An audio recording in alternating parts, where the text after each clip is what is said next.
Good morning, students. Today we will going to start our new chapter, chapter 4, tribals during the colonial rule from history sections. Students, we all know about tribals. We know na.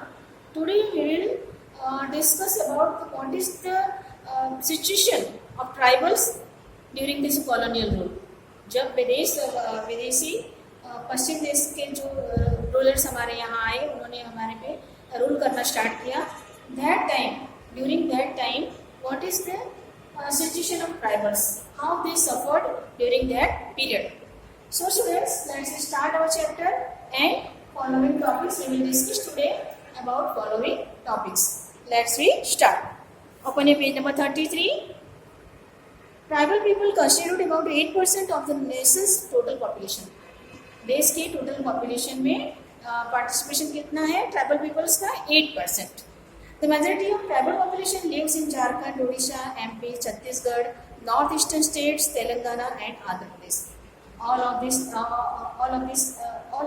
this state, their majority is the tribal majority population is in all of these states, and a smaller number of the tribals also lies in following states. There are small numbers of tribal people in Karnataka, Tamil Nadu and Kerala, in Gujarat and Rajasthan, and in the Andaman and Nicobar Islands. From early times, the tribes have been located in dense forests and hills which were cut off from outside life. Early times, प्राचीन समय में हम लोग देखेंगे कि tribals कहाँ रहते थे कि आउटर साइड फॉरेस्ट, घने जंगलों में, या तो outer side of the country और स्टेट्स, है ना. वो पूरे सोशल लाइफ से बिल्कुल हट के रहते थे और cut off from the social lives.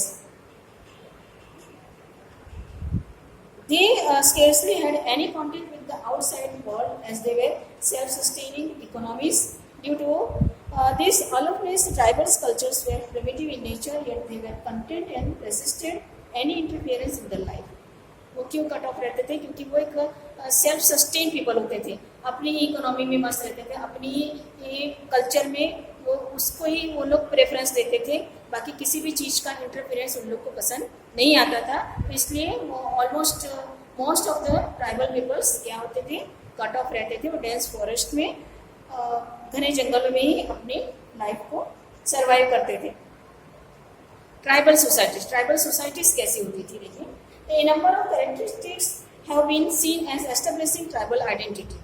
बहुत सारे ऐसी क्वालिटीज हैं, कैरेक्टरिस्टिक्स हैं, बहुत सारी ऐसी जो ट्राइबल पीपल को बिल्कुल आइडेंटिफाई कर सकती है, उसको अलग दिखा सकती है. These include language, religious affiliation, economic pattern, geographic location, and self-identification.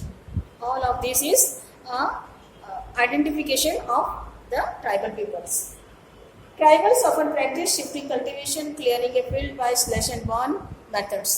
Shifting cultivation कैसे करते थे? स्लैश एंड बर्न मेथड से. मतलब कि जो अननेसेसरी क्रॉप्स होते थे उसको स्लैश बर्न करके, उसको सफाई करके, क्लीन करके, क्लीनिंग मेथड से फिर उसमें फिर से कल्टीवेशन करते थे, फिर से कुछ ना कुछ ग्रो करते थे. तो इस तरह से वो शिफ्टिंग कल्टीवेशन करके शिफ्टिंग कल्टीवेशन मेथड को उन्होंने अपनाया हुआ था. Planting it for a number of seasons and then abandoning it for a lengthy period of time. Many tribal people land use rights traditionally derived from tribal membership. Tribal society tends to be egalitarian, its leadership being based on ties of kinship and personality rather than on hereditary status. तो वो लोग बिल्कुल अलग ही होते, उनकी social life बिल्कुल अलग ही होती थी नॉर्मल पीपल से. Changes in tribal societies. The contact with the outside world had effect on the tribal societies' cultures and tradition. तो आउटसाइड पीपल से उनका कांटेक्ट बिल्कुल ही कम रहता था, और फिर धीरे धीरे जब वो कांटेक्ट में आने लगे तो उनकी लाइफ को, उनके ट्रेडिशन को, उनके ऑक्यूपेशंस को धीरे धीरे उसमें चेंजेस आने लगे. They generally worship their clan god, but contact with Outsiders then made them aware about other people's society and culture. Outsider से जब कांटेक्ट में आने लगे, वो लोग एक उनका एक भगवान होते थे, बस उन्हीं को वो लोग वर्शिप करते थे. बट आउटसाइडर से जब वो कांटेक्ट में आने लगे तो उन्होंने अपने उनके कल्चर में, उनके सोसाइटी में चेंजेस आने लगे और उसमें इम्प्रूवमेंट आने लगे. At the same time Christian missionaries were working in the tribal areas to convert tribals to Christianity. उसी समय पे क्रिश्चियन मिशनरीज ने भी वर्क करना स्टार्ट किया और बाकी जो ट्राइबल्स एरिया में जाके बहुत सारे ट्राइबल्स को क्रिश्चियन में कन्वर्ट करना उन्होंने स्टार्ट किया. As such, many tribals were converted on the promise of land, education, better social status and money. पैसे के लिए, बहुत बेटर सोशल स्टेटस के लिए, लैंड और ज़मीन देने की लालच देते थे, एजुकेशन, फ्री एजुकेशन की भी उनको लालच दिया जाता था. तो इन सारी चीज़ों को एज ए गिफ्ट देके वो उनको क्रिश्चियन में कन्वर्ट करते थे. तो बहुत सारे ट्राइबल्स ड्यूरिंग दैट पीरियड, बहुत सारे ट्राइबल्स क्रिश्चियन में कन्वर्ट भी हुए थे. But many were disillusioned because most of the promises were not kept and they reverted to their original religion. But क्या हुआ कि उसमें से बहुत सारे लोगों के साथ जो प्रोमिसेस की गई थी उसको पूरा नहीं किया गया, तो इसलिए वो फिर से अपने ओरिजिनल रिलीजन में कन्वर्ट हो गए. Next our topic is tribes in the 19th century. The British domains of India was almost complete by the middle of the 19th century. Their main purpose was to grow crops. British कब India में वो आई middle of the 19th century और उनका main purpose था कि crops को grow करना. So they did away with the traditional lives of the tribes and started exploiting them for their own selfish ends. खुद के स्वार्थ के लिए उनको ट्राइबल्स को वहाँ से ख़त्म करना शुरू किया उनको धीरे धीरे, क्योंकि उनका मेन पर्पस जो था ग्रो क्रॉप्स था, ग्रोइंग क्रॉप्स था. तो वो ज़मीन जो उनकी ट्राइबल्स की थी उसको एक्सप्लॉइट करके उस पर ट्राइबल्स को एक्सप्लॉइट करके उस पर अपना कब्जा करना शुरू किया. This led to dissatisfaction among the tribals as they did not like interference with their rights. ये ट्राइबल्स को बिल्कुल पसंद नहीं है, उनको बिल्कुल ही अपने राइट्स को उनके राइट्स में कोई भी इंटरफियरेंस करे वो उनको पसंद नहीं था. This led to with their rights cultures and customs. अपने उनके हक में, उनके कल्चर्स में, उनके रीति रिवाज में कोई भी इंटरफियरेंस उनको पसंद नहीं था. As a result number of tribals revolts took place during the 19th century. और उसका रिजल्ट क्या हुआ कि बहुत नंबर ऑफ ट्राइबल्स, बहुत ट्राइबल्स, अधिक जो उसमें ट्राइबल्स होते थे उन्होंने उसके अगेंस्ट रिवोल्ट करना शुरू कर दिया. Changes in tribal economies. The tribal economies were self sufficient as they subsisted on the forest products and farming. Self sustenance होता था क्योंकि वो खुद से ही फॉरेस्ट के जो प्रोडक्ट होते थे उसको उसके थ्रू अपना इकोनॉमिक जो है उनका जो पर्पस होता था उसको कंप्लीट करते थे. Farming and forest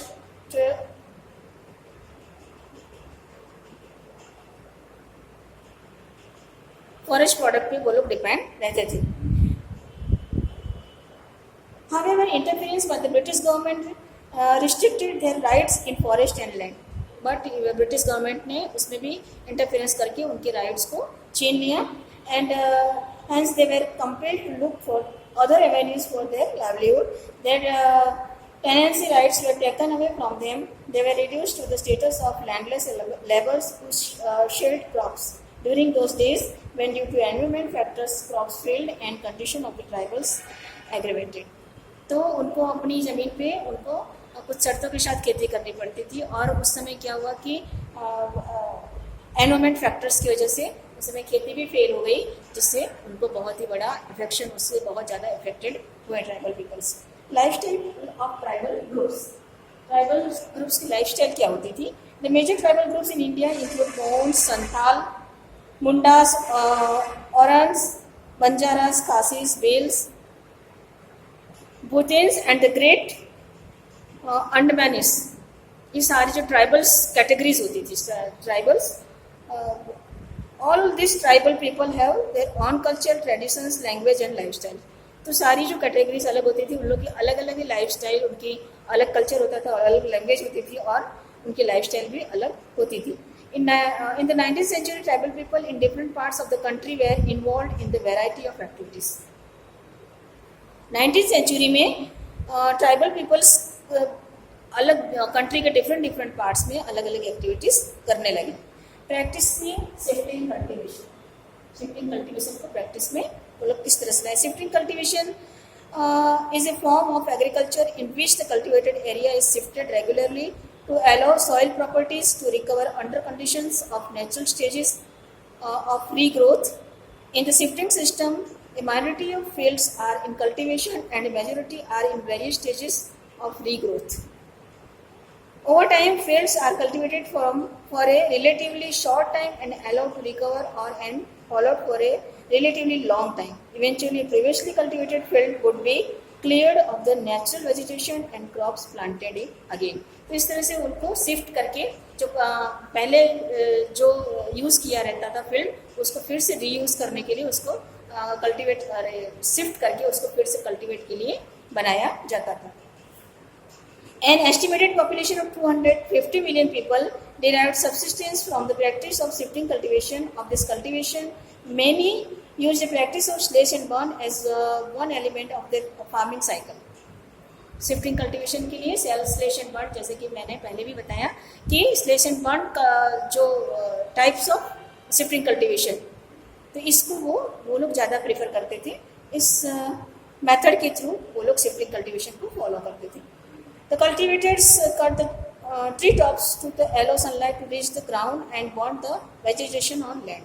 tree top मतलब जो बड़े बड़े पेड्स होते ट्रीज होते थे, उसको वहाँ से कट करके, क्योंकि सनराइज उस पर क्रॉप्स पे जब नहीं पड़ेगा तो वो अच्छे से ग्रो नहीं करता है, और नीचे की जो ज़मीन पे जो अनयूज्ड वेजिटेशंस होते थे, वेजिटेशन लैंड को उसको क्लियर करते थे. They spread the ash to fertilise soil. और जो बर्निंग के बाद जो ऐश होती थी, किसी भी चीज़ को बंद करेंगे तो ऐश निकलेंगी ना, तो उस ऐश को एज ए फर्टिलाइजर वो लोग वहाँ पे यूज़ करते थे. Once the crops was harvested they move to another field. एक बार क्रॉप्स कट होने के बाद, हार्वेस्ट होने के बाद, फिर वो लोग अदर फील्ड पे मूव करते थे. Once the others employed land clearing without any burning. Sometimes no slashing was needed, where regrowth was purely of grasses when soils were near exhaustion and needed to lie dry.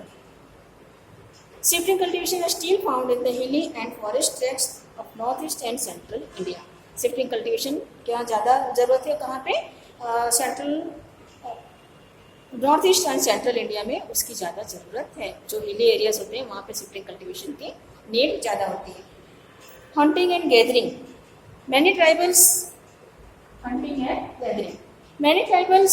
tribal groups depend on hunting and gathering forest produce. One such tribals was Gonds of Odisha. Hunting and gathering पे वो depend रहते थे. एक cons प्रजाति के जो tribals होते थे वो उड़ीसा के, वो उस पर ज़्यादा डिपेंड है. As an aboriginal tribe they became notorious for cruel practice like human sacrifice. The Khans believed in collective hunting and dividing the meat among themselves. किसमें बिलीव करते थे कि हंटिंग करके, शिकार करके फिर मीट को अपनों में डिवाइड करने में, वो लोग आपस में डिवाइड करने में बिलीव करते थे. They knew how to extract oil from the seeds of sal and mahua. Sal and महुआ में से ऑयल को कैसे निकाला जाता है, एक्सट्रैक्ट किया जाता है, वो उनको पता था. And cook their food in it. They ate fruits and roots gathered from the forest. Fruits और रूट्स को वो लोग एक साथ इकट्ठा करके फिर उसको पका के खाते थे. They knew which herbs and shrubs could be used for medicinal purpose. और उनको ये भी पता था कि कौन से herbs और shrubs एज ए मेडिकल वो लोग यूज़ कर सकते थे, मेडिकल पर्पज से यूज़ कर सकते थे. Weavers and leathers workers went to the Khans for supply of kusum and palas flowers to color their clothes and leather. How did the Khans get the cereals like rice and wheat? उनको ये rice और wits के बारे में कैसे पता चला? They either exchange goods और bought goods from their mere earnings. Some worked as laborers in the village carrying loads helping in building roads. Some worked in the fields of farmers, but they faced great difficulty when supplies from the forest were denied to them and had to wander in search of work. But some proud tribes refused to work as labor as a Bega of Central India. Central India के बेगा tribe ने as a work करना भी उन्होंने refuse कर दिया.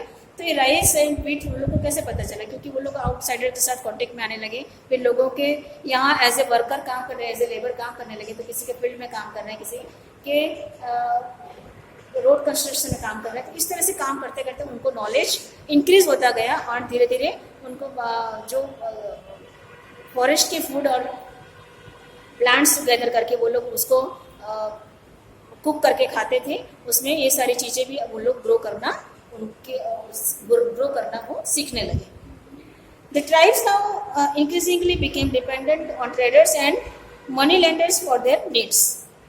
तो अपने आप को इंक्रीज करने के लिए, अपने आप को इम्प्रूव करने के लिए फिर वो उनको मनी की ज़रूरत पड़ने लगी. और वो किस पर डिपेंड रहने लगे? उसके लिए ट्रेडर्स एंड मनी लेंडर्स. जो जमींदार होते थे, मनी लेंडर्स होते थे, एंड जो व्यापारी होते थे, उन पर वो डिपेंड अपनी ज़रूरतों को पूरा करने के लिए उन पर डिपेंड होने लगे. Traders charge A high price for their goods and money lenders give loans but charge heavy interest. वो लोग लोन्स तो देते थे बट बहुत ही हैवी इंटरेस्ट चार्ज करते थे. For the tribals both became evil people who caused them misery. तो ये सारी जो चीज़ें होती थी वो धीरे धीरे उनके लिए एक्सप्लॉइट करते, मतलब धीरे धीरे उनका शोषण ही इन सब चीज़ों से होता चला गया. Some herded animals. Many tribal groups were pastoralists, that is, they moved with their herds of cattle or sheep. They also tamed and reared animals. वो लोग जानवरों को पालते थे और reared animals और उनका पालन पोषण करके उसमें से अपने लिए कुछ इनकम भी करते थे.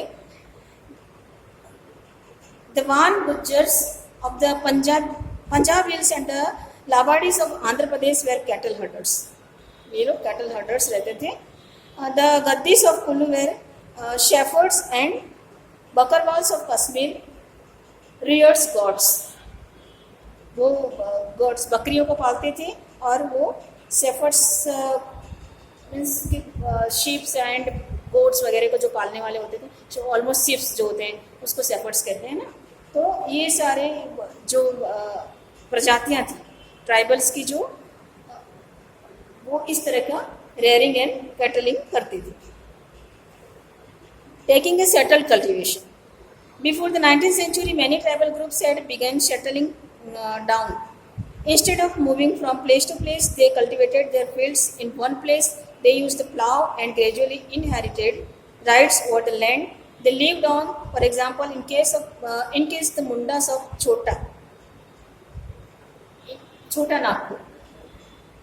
छोटा नागपुर की जो मुंडास प्रजाति होती थी, मुंडास कैटेगरी के जो ट्राइबल्स होते थे, उनका जो एक एग्जांपल है, the land belong to the clans as a whole. Many times some people within the clan acquired more power than others. Some became chiefs and raised their followers. The powerful men of the clan often rented out their land instead of cultivating it themselves. तो एक honour होते थे जो कभी कभी खुद honour उसके बनते थे और कभी कभी किसी और ऑनर के अंडर में वो लोग काम करते थे. और कभी कभी जो लैंड के ऑनर होते थे एज ए रेंट भी वो अपनी ज़मीन को देते थे और बाकी एज ए लेबर वहाँ पे वर्क करते थे. और उस रेंट के बदले में वहाँ पे वो कल्टिवेटिंग करते थे उस लैंड पे. The Gonds and Santhals were also seen as more civilised than the hunter gatherers और शिफ्टिंग कल्टिवेटर्स. गौंड्स और सांथाल मोर सिविलाइज, बाकी सारे जो कम्युनिटीज़ होती थी, कैटेगरीज होती थी ट्राइबल्स की, उसमें ये ज़्यादा सिविलाइज पाए गए. Those who lived in the forest were considered to be wild and savage and needed to be settled and civilized. तो इस तरह से एक दूसरे से कांटेक्ट में आते आते धीरे धीरे वो अपने आप को सिविलाइज्ड करते चले गए.